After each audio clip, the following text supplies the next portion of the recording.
Hey guys, so today I'm going to be doing a video all on vaccines, telling you information about vaccines for different types of animals, telling you when you should do them, and the pros and cons about vaccinating.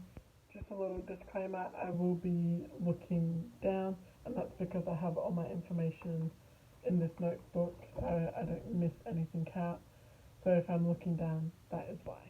So first, what is a vaccine? So a vaccine is basically an injection of fluid that helps prevent certain diseases in animals, and you can even get human vaccines. So first, what diseases are there and what animals can get them? So starting off with dogs, you got parvo, which is most common in puppies, although older dogs can get it. It is a contagious disease, so if you have another dog that has parvo, it can spread, or if you meet up with a dog who is treated positive for parvo, it can be spread across. And parvo is basically just a GI infection. It is not curable, there's no treatment for it, and you kind of just have to either wait it out and hope your dog can fight it back, or most vets will just be kind and euthanize the dog so it doesn't suffer. There is kennel cough, which is a respiratory disease. There's canine distemper, which is a viral disease, and that is one of your most common diseases you'll hear about.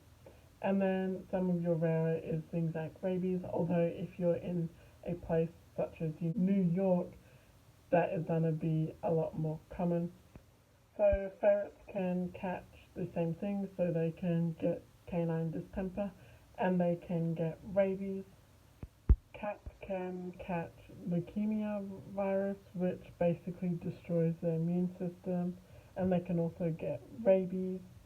Rabbits can get a disease called myxomatosis, which is again a contagious disease, and it is very fatal, and it basically attacks the eyes, skin, lungs, and genital area. And the last one for rabbits is hemorrhage disease, and it is again contagious and is often fatal. So all these diseases that these animals can get can actually be prevented by vaccinating your animals. Now, vaccines are a yearly thing that vets will recommend you do. You come back every year and get that vaccinated. But I'm going to tell you why you probably don't want to do every year. So a really important thing to remember when it comes to vaccinating is that this is a foreign fluid going into your animal's immune system. Although, yeah, it's formulated for it, and yes, it is doing wonders by preventing these horrible diseases, but it is still a foreign medicine, and it can cause reactions. There are many cases of animals having allergic reactions, and worst case, death from having vaccines. Some symptoms are loss of appetite, vomiting, diarrhea, and pain or swelling in the area of injection.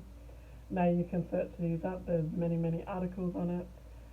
So we have to remember that, and a vaccine can actually weaken the immune system the more time you do it, and this is where it comes into over vaccinating. So vaccines is basically a fake antibody, and if you don't know what antibodies are, it's a thing everyone has natural antibodies, and it's basically what helps your immune system fight off diseases and sicknesses. And these vaccines are basically just a booster of them in a fake form, so it will prevent and help fight off these. So when you're vaccinating twice a year, if you get your boosters, that's a lot of fake antibodies in your animal, which can cause these reactions and is at higher risk of having a reaction or even sadly passing.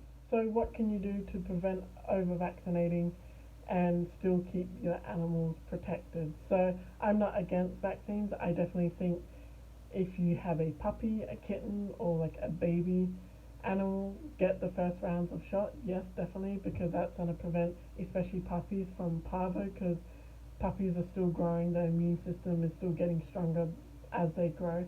So if you can add some antibodies there to help that puppy prevent getting things like parvo, yes, do it. And then for the years on, I would recommend taking your animal to the vet yearly and getting blood tests. Now, you should be taking your pets to the vet at least once a year to get a full health check. So with this, get a blood test, and that blood test will determine how much antibodies your animal naturally has inside. So if they have a lot of antibodies, you don't need to get the vaccine because their body is already built to fight off any sicknesses. But if it's low, then get it. What I have read and what people are recommending is to get the blood test done yearly and then only vaccinate every 2 to 3 years. I'm thinking of doing 3, I might do 2 depending.